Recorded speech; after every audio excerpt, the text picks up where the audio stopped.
నేను మీడియా సాక్షిగా చెప్తా ఉన్నా. అక్కడున్న అడ్డం పెట్టి మీరు భయపెడతారు జనాలు అంటారు, నిజం కాదంటారా? మీరు భయపెట్టే మాట నిజం కాదా? ఏమండి ఇంకోటి చెప్పండి, ఆఫీస్కి పిలిపిస్తాం, భయపెడతాం, సెటిల్మెంట్లు చేయటం. ఏమండి ఒకటి చెప్పేదానండి, మీ కార్యాలయానికి జనం కూడా వస్తూ పోతాం. నేను తప్పు చేస్తే భయపెట్టి వాళ్ళ దగ్గర రానటువంటి జనాలు మీ కార్యాలయానికి ఎందుకు వస్తున్నారు? ఇంకోటి చెప్పనా, నేను గ్యారెంటీగా భయపెడతా, తప్పు చేసిన భయపెడతా. నేను మీడియా సాక్షి చెప్తా ఉన్నా. అన్యాయం జరిగితే భయపెడతా. నా దగ్గరకు వచ్చిన పేద బడుగు బలహీన వర్గాల కోసం నేను నిలబడతా, కలబడతా, కొట్లాడతా, తన్నులు తింటా. కానీ న్యాయబద్ధంగా, చట్టబద్ధంగా నేను ఏదైనా కానీ డబ్బుల కోసం పంచాయతీలు చెయ్యను. నేను డబ్బులు సంపాదించుకోవాలంటే నాకు వ్యాపారాలు ఉన్నాయి, నేను బిజినెస్లు ఉన్నాయి, బిజినెస్లోనే సంపాదించుకుంటా. సెటిల్మెంట్ చేసి డబ్బులు సంపాదించుకునే అవసరం నాకు లేదు. కానీ పేద బడుగు బలహీన వర్గాల కోసం వాళ్ళు వెళ్ళి కేసు పెట్టుకో, లేదంటే కోర్టు కేసుకో అంటే వాళ్ళు వేసుకోలేరు. నేను మాట్లాడతా, నేను బెదిరిస్తా. ఎందుకు బెదిరిస్తా? మాట్లాడతా. ఆడికి అన్యాయం జరిగింది, ఒక మహిళ వచ్చింది, నా భర్త నన్ను ఇలా మాట్లాడుతున్నాడు అంది, ఫోన్లో మాట్లాడతా. నేను ఫోన్లో మాట్లాడి, బాబు ఈ అమ్మాయికి అన్యాయం జరుగుతుంది, ఈ అమ్మాయి పట్ల నువ్వు మాట్లాడే విధానం మార్చుకోమని మేము గట్టిగా మందలిస్తాం. దాన్ని రౌడీయిజం అనుకుంటే, దాన్ని దందా అనుకుంటే, దందా రౌడీయిజం అంటే ఏంటంటే రోడ్ల మీద వెళ్ళే వాళ్ళని ఆపి డబ్బులు అడగటం దందా. నీ భూమిని నేను కబ్జా చేసి, నేను పోర్జరీలు చేసి నీ భూమిని కాజేస్తే దందా. అది సెటిల్మెంట్లు అంటే. సెటిల్మెంట్లు ఏంటి? ఏమండి ఎవరో నీలాంటి ఎవరో పేదవారు వస్తారు, ఏమండి మాకు పలానోళ్ళు డబ్బులు తీసుకొని ఇవ్వట్లేదండి, మేము మా పిల్ల పెళ్లి చేసుకోవాలి, పోలీసులు ఉన్నారు కదా, న్యాయ వ్యవస్థ ఉంది, మేము పోలీస్కి అప్ చెప్తాం. మీరు బాగానండి, పోలీస్ మాట కూడా విననప్పుడు పోలీసు వారు సహాయం తీసుకొని మేము మాట్లాడతాం. బాబు మా దృష్టికి వచ్చింది, మీరు పలానా వాళ్ళ దగ్గర డబ్బులు తీసుకున్నారు, వాళ్ళు పిల్ల పెళ్లి చేసుకోవాలి, వాళ్ళ డబ్బులు ఇవ్వండి, ఇవ్వకపోతే బాగోదని మేము మందలిస్తాం. అప్పుడు ఇచ్చిన దాఖలా చాలా ఉన్నాయి. ఒకళ్ళు ఉన్నారు అద్దెకని దిగుతారు, ఇల్లు కబ్జా చేస్తారు.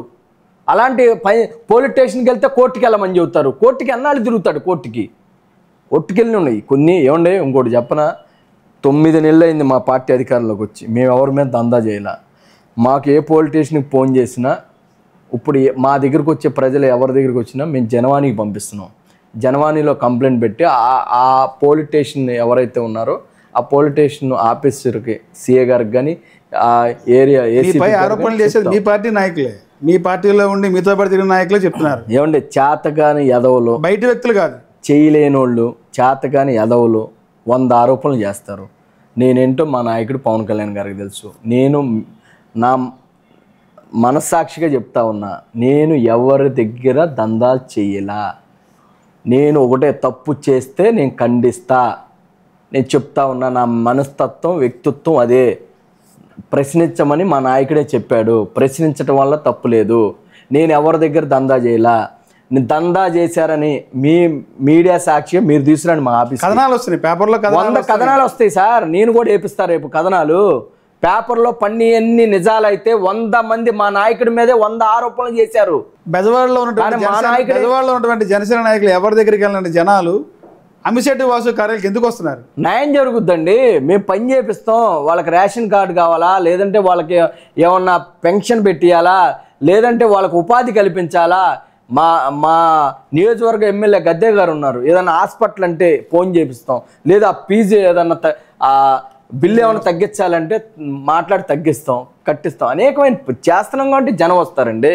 దందాలు చేస్తే, రౌడీయాలు చేస్తే ఉండే గతంలో కాదు, గతంలో పిచ్చి జనం. ఇప్పుడు ఎవరి కాళ్ళు తెలుగు మీరిపోయారు. మీరు ఫోన్ చేయగానే వెళ్ళి కంప్లైంట్ పెడుతున్నారు. నేను ఎక్కడ ఏ పోలీస్ స్టేషన్లో అయినా, విజయవాడలో ఉన్న పోలీస్ స్టేషన్లో ఎక్కడైనా ఒక్క కంప్లైంట్ రిజిస్టర్ అయిందా చెప్పండి.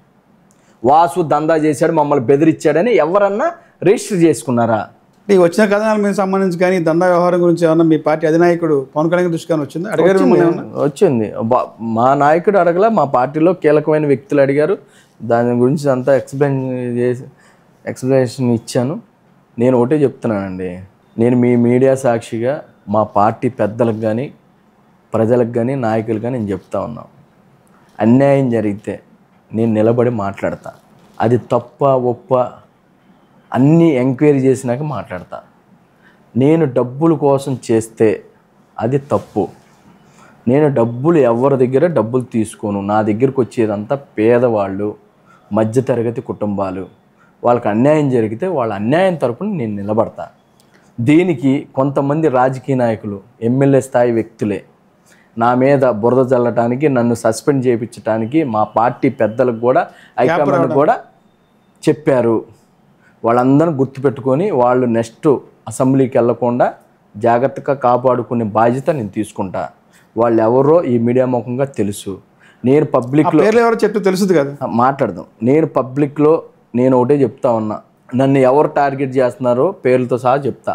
చెప్పిన రోజు వాళ్ళ జీవితాలు కనుమరుగైపోయేటట్టు మాట్లాడతా. అంటే ఎందుకు అంత కక్ష? మీరంటే పవన్ కళ్యాణ్ గారితో సన్నిహితంగా ఉంటున్నారన్నా, కళ్యాణ్ గారితో దగ్గరగా ఉంటున్నారన్నా, ఎందువల్ల మీ మీద అంత కక్ష కట్ చేయడానికి? నేను చిన్నప్పటి నుంచి వంగవీటి మోహన్ రంగా గారు పేరు ఇంటూ పెరిగా, ఆయన ఆశయాలు ఇంటూ పెరిగా. అలాంటి ఆశయాలు గొప్ప నాయకుడు మా పవన్ కళ్యాణ్ గారు.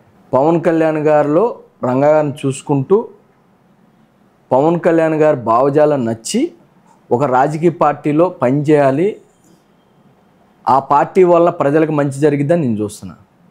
కానీ ఒక సామాన్యుడు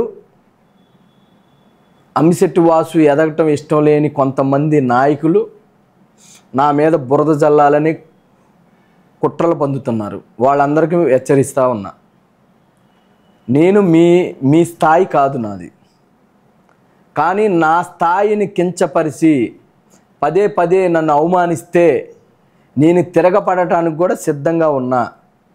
అది మీరు గుర్తుపెట్టుకోండి. నేను భయపడే వ్యక్తినో బెదిరిపోయే వ్యక్తినో అయితే బెదవాళ్ళు రాజకీయం చెయ్యను. నేను చచ్చిపోవటానికైనా ఏది చేయడానికైనా సిద్ధపడే పవన్ కళ్యాణ్ గారితో జనసేన పార్టీలో ఉన్నా.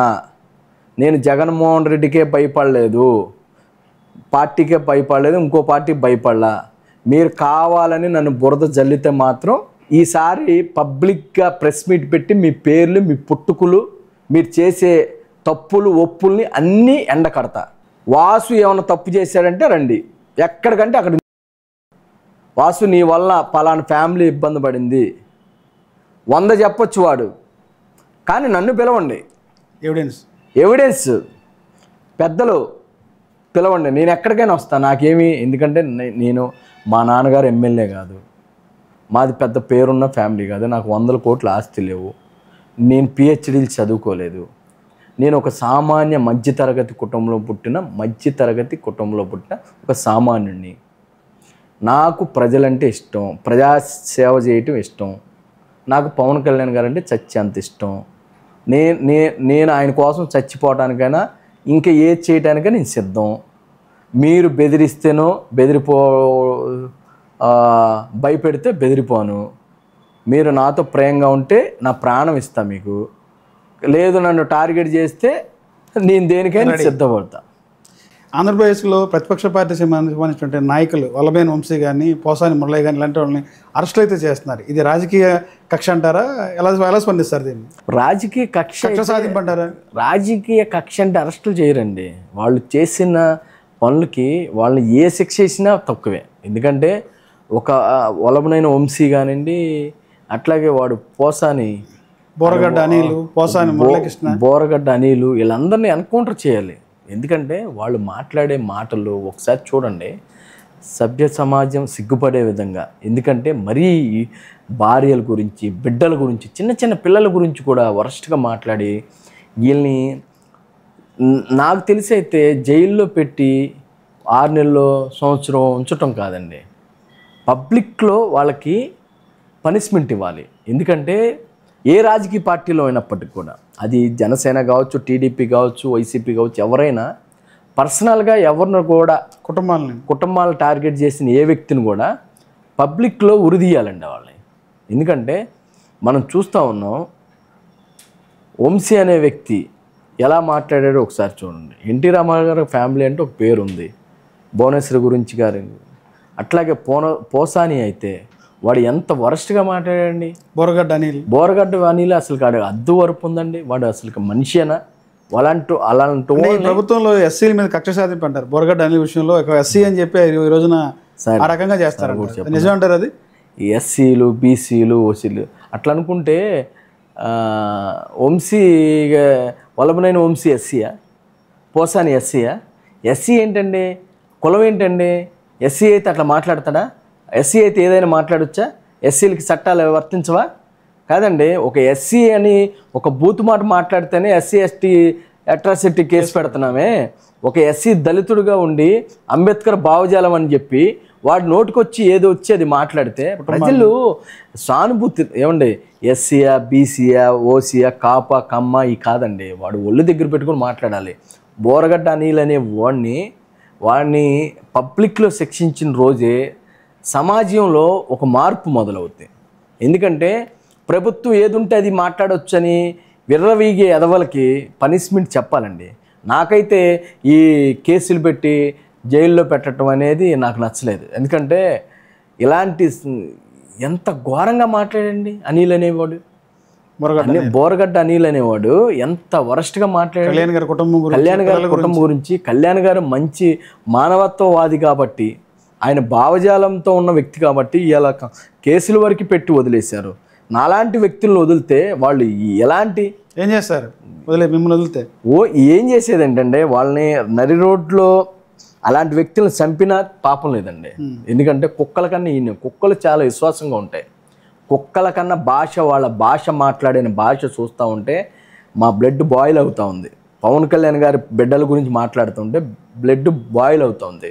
మీరు అన్నట్టు మేము ఏదన్నా యాక్షన్ తీసుకుంటే ఎస్సీ, కాపు లేదంటే బీసీ ఈ కులాల మధ్య వైరం వస్తుందనే ఆలోచనతో మేము ఆగాం. కానీ ఆ రోజు మా నాయకుడు ఫ్యామిలీని మాట్లాడుతుంటే మా బాయిల్ అయిపోయింది మా బ్లడ్. పవన్ కళ్యాణ్ గారు ఎక్కడ మమ్మల్ని కంట్రోల్ చేస్తూ మమ్మల్ని కూడా తీసుకోవద్దు, మాట్లాడండి, నేను తిట్లు భరిస్తానని చెప్పి ఆయన భరించినందుకు ఆయన గొప్ప మనసున్న వ్యక్తి అండి. బోరగడ్డ అనిల్ మాట్లాడిన మాటలకు ఇంకో వ్యక్తి అయితే వాళ్ళని రోడ్డు మీద తిరగనీయకూడదు, చంపేసేయాలని. గత 10 ఏళ్ళలో చూసుకుంటే పవన్ కళ్యాణ్ గారిని ఎవరన్నా ఏదన్నా మాట అంటే ముందు మొట్టమొదటిగా స్పందించేది అంశెట్టి వాసు. ఎందుకు మీకు పవన్ కళ్యాణ్ గారిని మీకు అంత పిచ్చింది? ఒక మాట అంటే పడినవారు. జగన్మోహన్ రెడ్డి తిట్టారు, జగన్మోహన్ రెడ్డి విమర్శించారు, రోజా అని, సజ్జల అని, ఇట్లా ఎవ్రీవన్. ఈ కాపు నాయకులుగా ఉన్నటువంటి నాయకులు ఎవరుతున్నారు? అంబటి రాంబాబు కానీ, పేరి నాని కూడా వదలలేదు మీరు. ఎందుకు మీకు అంటే ఒకటి సార్, పవన్ కళ్యాణ్ గారు ఒక భావజాలంతో వచ్చిన మనిషి. ఆయనకి డబ్బు మీద ఆశ లేదు, రాజకీయం మీద పిచ్చి లేదు, వాస్తవంగా ఓట్ల కోసం రాజకీయం చేయలే.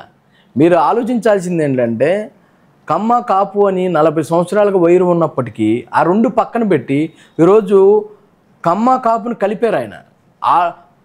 ఆయన 7 సిద్ధాంతాలు ఒక సిద్ధాంతం, కులాలను కలిపే ఆలోచన విధానం అనేది 40 సంవత్సరాలుగా రంగారు చనిపోక ముందు నుంచి పెద్దరాధా గారి కాడి నుంచి ఒక కమ్మ, కాపు అని వైరం జరుగుతూ ఉంది. ఎవరికి ఏమీ తెలియదు, ఏం జరిగిందో తెలీదు. కానీ ఏంటో కమ్మ, కాపులకి కమ్మ అంటే పడదా, కమ్మకి కాపు అంటే పడదా. ఆ వైరాన్ని స్నేహభావాన్ని కలిపి 2 పార్టీలను ఏకం చేసిన గొప్ప మనసున్న మనిషి. జనసేన పార్టీ స్థాపించినప్పుడు టీడీపీకి మద్దతు ఇచ్చారని 2014లో ఆయన కటౌట్లు తగలబెట్టారు. రేపల్లి ఈ ఏరియాలో, తెనాలి ఆ ఏరియాలో టీడీపీకి మద్దతు ఇవ్వటం ఏంటి, మనం అవనిగడ్డ ఏరియాలో. అలాంటిది ఆయన నేను కాపుల కోసం కాదు పార్టీ పెట్టింది, ప్రజల కోసం, ఆంధ్ర రాష్ట్ర ప్రజల కోసం, 5 కోట్ల ఆంధ్రుల కోసం, నేను అనుభవం ఉన్న టీడీపీకి, ఎన్డీఏ గవర్నమెంట్కి, నేను ఎన్డీఏ కూటమికి నేను మద్దతు ఇస్తున్నానని ఆ రోజు రూపాయి డబ్బులు ఆశించకుండా, పంచాయతీ ఒక చిన్న పదవి కూడా ఆశించకుండా ఆ రోజు 2014లో నిజాయితీగా పత్తున్న మనసున్న మహారాజు. అలాంటి వ్యక్తిని ఇలాంటి ఎదవలు, ఈ రాజకీయ లుచ్చాగాళ్ళు ఆయన గురించి మాట్లాడుతుంటే కడుపు రగిలిపోతూ ఉంటుంది కదా మాకు. అదే సామాజిక వర్గం అని కాపులందరూ కలిసి కొంతమంది వైసీపీ పేటీఎం గాళ్ళగా తయారయ్యి, పేరి నాని కానివ్వండి, అంబటి రాంబాబు కానివ్వండి, అట్లా గుడివాడ అమర్నాథ్ కానివ్వండి, అలాంటి ఎదవులందరూ కూడా పవన్ కళ్యాణ్ గారు మాట్లాడి ఈరోజు పవన్ కళ్యాణ్ గారు మంచి వ్యక్తి కాబట్టి వాళ్ళ మీద వదిలేశారు. లేదంటే ఇలాంటి ఎదవల్ని, ఇలాంటి కుక్కల్ని రోడ్ల మీదకి లాగి మాలాంటి వ్యక్తులతో తన్నిచ్చేవాళ్ళు.